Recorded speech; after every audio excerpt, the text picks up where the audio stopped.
Depois de ser aprovada pela Câmara dos Deputados, a reforma da Previdência chegou hoje ao Senado. E nós vamos então a Brasília, agora ao vivo, conversar com a repórter Juliana Lopes.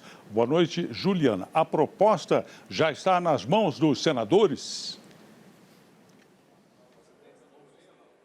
Boa noite, Nascimento, e a todos que nos assistem. Está sim. O presidente do Senado, Davi Alcolumbre, recebeu o texto no início da tarde. A proposta foi entregue pelo próprio presidente da Câmara, Rodrigo Maia. Em seguida, a PEC foi lida em plenário e encaminhada à Comissão de Constituição e Justiça do Senado. Esse é o primeiro passo para que o texto seja analisado oficialmente pelos senadores. Aqui o relator é o senador Tasso Gereissati, do PSDB. Hoje, o senador defendeu que a proposta seja mantida do jeito como está. Alguns parlamentares querem a inclusão de estados e municípios no texto.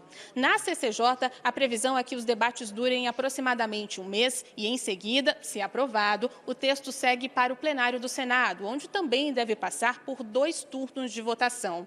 Na Câmara dos Deputados, a tramitação da reforma da Previdência levou 168 dias e terminou ontem. Veja na reportagem.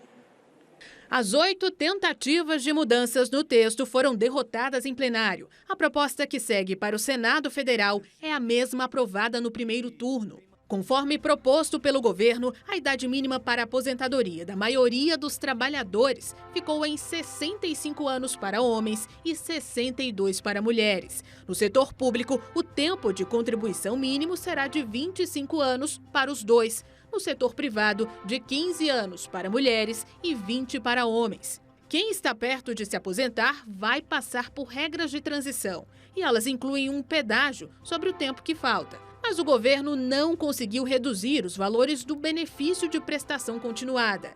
Continua valendo um salário mínimo a partir dos 65 anos. Para as professoras, a idade mínima, que era de 60 anos na proposta inicial, foi reduzida para 57. E dos agentes de segurança, ficou em 53 anos para os homens e 52 para as mulheres. As mudanças na aposentadoria de trabalhadores rurais foram excluídas do texto, assim como a proposta de capitalização, espécie de poupança individual, e a inclusão de estados e municípios nas normas.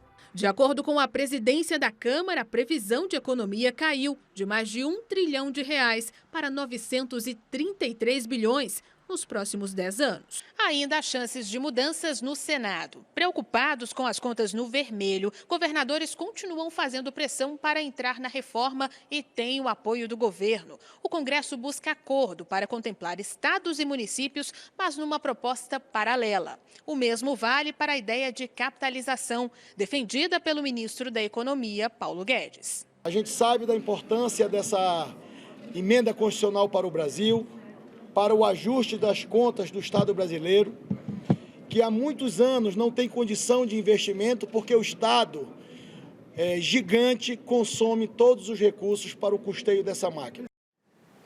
A Comissão Mista de Orçamento do Congresso Nacional aprovou o texto base da Lei de Diretrizes Orçamentárias de 2020.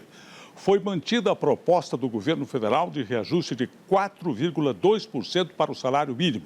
Ou seja, não haverá ganhos reais. O valor previsto é de R$ 1.040. O projeto agora deve ser aprovado pelo plenário do Congresso em sessão conjunta da Câmara e do Senado.